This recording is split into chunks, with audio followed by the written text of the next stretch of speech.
Students, हमने आज नया चैप्टर शुरू करना है, force and laws of motion. तो इसमें सबसे पहले हम पढ़ लेते हैं कि फोर्स किसको कहते हैं और फोर्स के क्या क्या इफ़ेक्ट्स प्रोड्यूस होते हैं, फोर्स कौन कौन से इफ़ेक्ट प्रोड्यूस कर सकती है, ये चीज़ हम डिस्कस करेंगे। तो सबसे पहले force is defined as the physical quantity which has the capability to change the shape and speed of the body.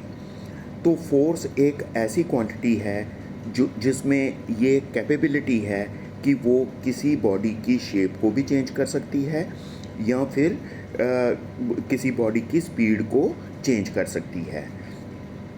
तो फोर्स को हम एज ए पुश और पुल भी कहते हैं, जो आपने पहले डेफिनेशंस पढ़ी हुई हैं फोर्स की, कि फोर्स इज़ ए पुश और पुल। पुश का मतलब हो गया कि अगर हम किसी चीज़ को धक्का मारते हैं या अगर हम किसी चीज़ को अपनी ओर खींचते हैं, पुल करते हैं, तो उसको भी फोर्स कह देते हैं। तो फोर्स के कौन कौन से इफ़ेक्ट प्रोड्यूस होते हैं? सबसे पहले ये है कि it can make a stationary object move. तो सबसे पहले तो ये होता है कि ये किसी रुके हुए ऑब्जेक्ट को चला सकती है। जैसे कि अगर एक बॉक्स पड़ा हुआ है टेबल के ऊपर, अगर हम उसको धक्का मारेंगे तो वो चल पड़ेगा। तो जब वो चलता है तो हमने रुके हुए बॉडी को चला दिया, तो हमने फोर्स लगाई। तो फोर्स की वजह से जो बॉडी रेस्ट में थी, स्टेशनरी थी, तो वो मोशन में आ गई। सेकंड इफेक्ट जो फोर्स प्रोड्यूस कर सकती है वो ये होता है कि force can stop a moving object. तो फोर्स किसी चलते हुए ऑब्जेक्ट को रोक भी सकती है। जिस तरह से कोई क्रिकेट का प्लेयर एक बॉल जो कि चल रही है उसको वो कैच कर लेता है, उसको वो पकड़ लेता है, रोक लेता है, तो अपने हाथों में रोक लेता है। तो इस तरह से वो अपनी फोर्स उसके ऊपर लगाता है, बॉल के ऊपर। तो फोर्स लगाने की वजह से वो बॉल को रोक लेता है। नेक्स्ट इफेक्ट जो होता है, it can change the speed of a moving object. ये किसी बॉडी की स्पीड को चेंज कर सकता है। फोर्स जो है स्पीड चेंज कर सकती है किसी मूविंग बॉडी की। जैसे कि किसी बॉडी की स्पीड को इंक्रीज़ कर सकता है या किसी बॉडी की स्पीड को डिक्रीज़ भी कर सकता है। जिस तरह से सपोज़ करिए कि अगर हम बाइसिकल जो है उसको पैडलिंग, फास्ट पैडलिंग करना शुरू कर देंगे, उसको तेज़ी से पैडल चलाना शुरू कर देंगे, तो साइकिल की स्पीड बढ़ जाएगी। तो पैडलिंग करने का मतलब कि हमने क्या किया कि हमने फोर्स एक्सर्ट की, हमने फोर्स लगाई, तो फोर्स लगाने की वजह से जो स्पीड है वो बढ़ जाती है। तो इसी तरह से अगर एक बॉल जो है वो ग्राउंड पर चल रही है, अगर हम उसको पूरी तरह से नहीं रोकते, उसको थोड़ा सा हाथ लगाते हैं, तो उसकी स्पीड जो है कम हो जाएगी। तो हमने उसको फोर्स लगाई, फोर्स लगाने से उसकी स्पीड कम हो गई। तो हम फोर्स लगाने की वजह से किसी चीज़ की स्पीड बढ़ भी सकती है, कम भी हो सकती है, यानी स्पीड चेंज हो सकती है। उसके बाद नेक्स्ट आ जाता है, it can change the direction of moving object.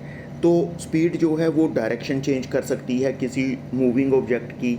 जैसे कि आप लोगों को पता है कि क्रिकेट का प्लेयर जो होता है, क्रिकेट का जो बैट्समैन होता है, तो वो क्या करता है कि जब बॉल उसकी तरफ आ रही होती है तो वो बैट से उसके ऊपर फोर्स लगाता है। तो फोर्स लगाने की वजह से उसकी डायरेक्शन चेंज हो जाती है।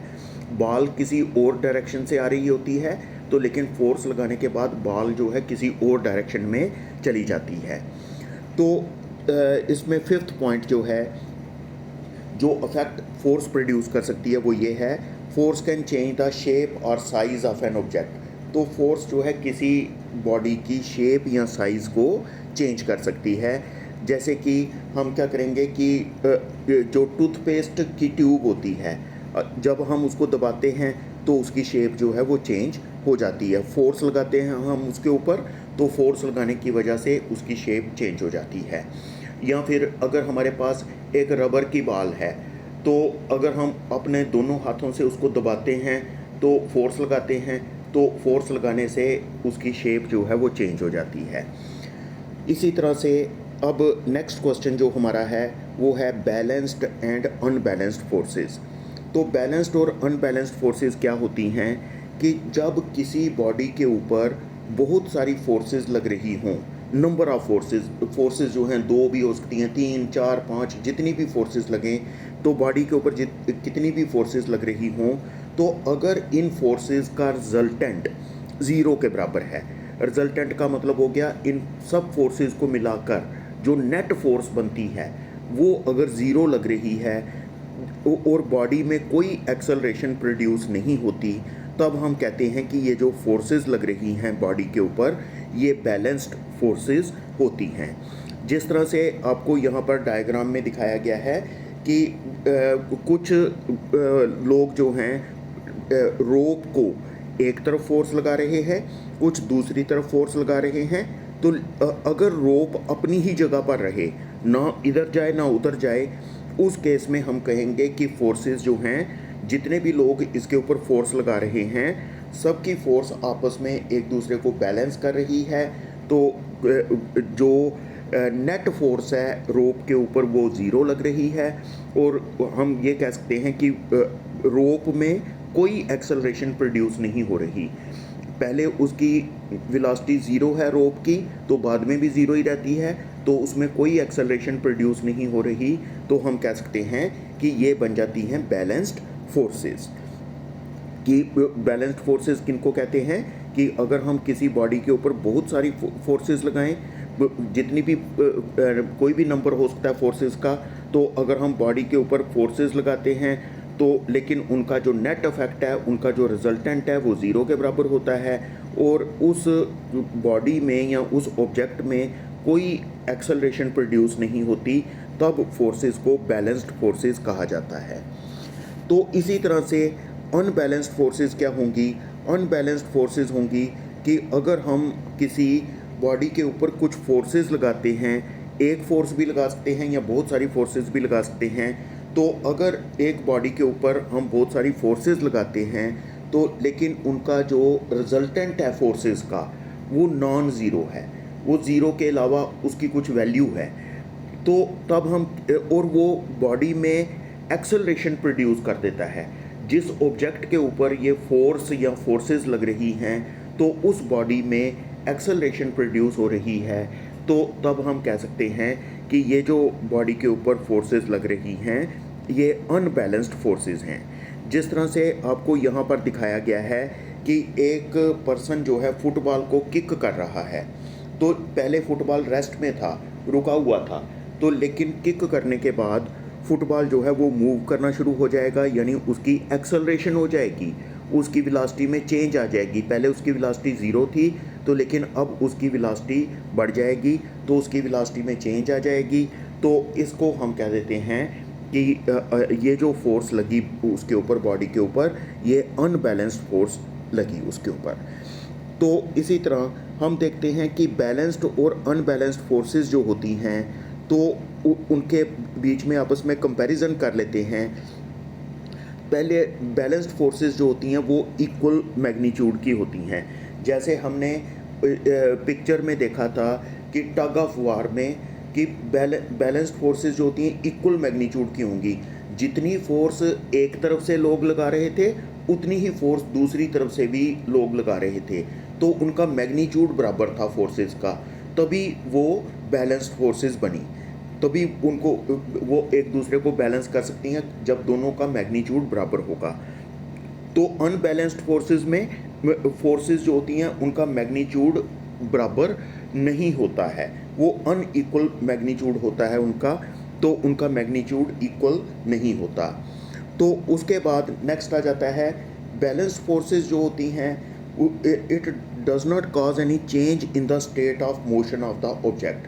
तो जो बैलेंस्ड फोर्सेस होती हैं वो बॉडी की मोशन की स्टेट में कोई चेंज नहीं लाती। तो बॉडी की मोशन की स्टेट में चेंज ना आने का मतलब क्या होता है? इसका मतलब ये होता है कि अगर बॉडी रुकी है तो रुकी ही है, रुकी ही रहेगी।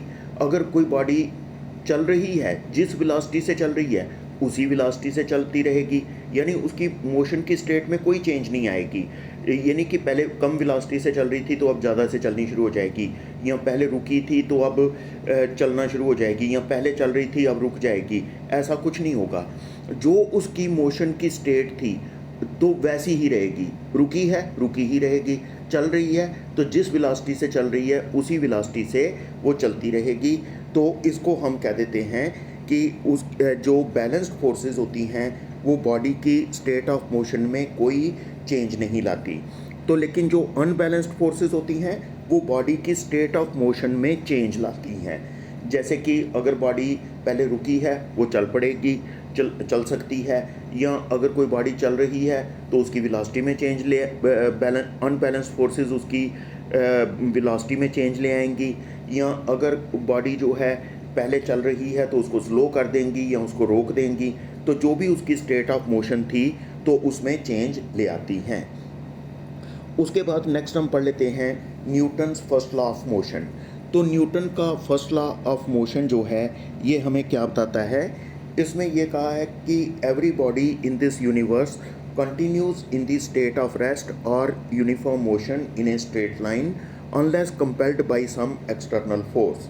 तो इसमें ये बात कही हुई है कि इस यूनिवर्स में कोई भी बॉडी अगर रेस्ट में है तो वो रेस्ट में ही रहेगी, अगर मोशन में है तो मोशन में ही रहेगी, यूनिफॉर्म मोशन में, एक स्ट्रेट लाइन में, जब तक कि उसको कोई बाहर की ताकत नहीं लगाई जाती। जब तक हम उसको कोई एक्सटर्नल फोर्स नहीं लगाते तब तक जो है अगर वो रेस्ट में है बॉडी तो रेस्ट में ही रहेगी, अगर कोई बॉडी मोशन में है तो मोशन में ही रहेगी। अगर हम इस चीज़ को समझना चाहते हैं तो क्या करना है कि पहले हम इसकी एक दो एग्जांपल्स देख लेते हैं। जैसे कि अगर कोई बॉडी जो है वो रुकी हुई है, अगर कोई बॉडी रुकी हुई है, मान लीजिए टेबल के ऊपर एक बुक पड़ी हुई है, तो अगर वो बुक पड़ी है तो हम उसको अगर फोर्स नहीं लगाते तो वो वहीं पड़ी रहेगी। तो अगर हम चाहे जितने देर उसको पड़ी रहने दें, जितनी टाइम के बाद देखें तो वो बुक वहीं की वहीं पड़ी रहेगी, तो वो मूव नहीं कर सकती जब तक हम उसको अपनी ताकत नहीं लगाएंगे। तो इसका जो सेकंड पार्ट है उसमें हमें कई बार कन्फ्यूजन होती है कि हमें लगता है कि कई बार चलती हुई बॉडीज़ अपने आप रुक जाती हैं। हमें ऐसा लगता है जैसे कि एक बॉल ग्राउंड के ऊपर अगर चल रही है तो चलते चलते थोड़ी देर के बाद अपने आप रुक जाती है। तो हमें लगता है कि हमने तो कोई फोर्स लगाई नहीं तो बॉडी अपने आप कैसे रुक गई। तो लेकिन एक्चुअल में क्या होता है कि उसके ऊपर एक्सटर्नल फोर्सेस लग रही होती हैं जिसका हमें इस तरह देखने में पता नहीं चलता। तो लेकिन एक्सटर्नल फोर्सेस लग रही होती हैं, और वो एक्सटर्नल फोर्सेस कौन कौन सी होती हैं, वो होती हैं फोर्स ऑफ फ्रिक्शन और साथ में एयर का रेजिस्टेंस। तो उसको हवा भी रोकती है और जो फ्रिक्शन होती है ग्राउंड की वो भी उसको रोकती है। तो इस तरह से वो बॉडी जो है उसके ऊपर एक्सटर्नल फोर्सेस लग रही होती हैं तभी वो रेस्ट में आती है। बगैर एक्सटर्नल फोर्सेस के वो कभी भी बॉडी रुक नहीं सकती है। तो अगर हम फ्रिक्शन को ख़त्म कर दें, अगर सपोज करो हमारे पास कोई ऐसा तरीका हो कि हम फ्रिक्शन को ख़त्म कर दें और एयर को एग्जॉस्ट कर दें, एयर ना हो और साथ में फ्रिक्शन भी ना हो, तो एक बार बॉडी अगर चल रही है तो चलती ही रहेगी, वो बॉडी नहीं रुकेगी। तो इसका मतलब इसको रोकने वाली फोर्सेस यहाँ पर फोर्स ऑफ फ्रिक्शन और एयर का रेजिस्टेंस था जिसकी वजह से बॉडी जो है रुक गई। इसी तरह अगर कोई बॉडी जो है स्ट्रेट लाइन में चल रही है तो वो स्ट्रेट लाइन में ही चलती रहेगी, वो अपनी डायरेक्शन को खुद चेंज नहीं कर सकती। जैसे आप लोगों ने देखा है कि कोई व्हीकल जो सड़क के ऊपर चल रहे होते हैं तो जैसे ही वो टर्न लेते हैं तो टर्न लेने के लिए भी उनको एक्सटर्नल फोर्स की ज़रूरत पड़ती है। तो वो एक्सटर्नल फोर्स कहाँ से मिलती है, वो मिलती है फ्रिक्शन से, friction between the tyres and the road. तो वहाँ से उनको एक्सटर्नल फोर्स मिलती है जिसकी वजह से वो अपनी डायरेक्शन को चेंज कर पाते हैं। तो अगर फ्रिक्शन ना हो तो वो अपनी डायरेक्शन को चेंज नहीं कर पाएंगे। तो इस तरह से न्यूटन का फर्स्ट लॉ ये कहता है कि इस यूनिवर्स में कोई भी चीज़ अगर रेस्ट में है तो रेस्ट में ही रहेगी, अगर मोशन में है तो मोशन में ही रहेगी, एक स्ट्रेट लाइन में, जब तक कि उसको कोई बाहर की ताकत नहीं लगाई जाएगी। तो आज हम यहाँ तक रखेंगे, बाकी हम अपना नेक्स्ट लेक्चर में कंप्लीट करेंगे।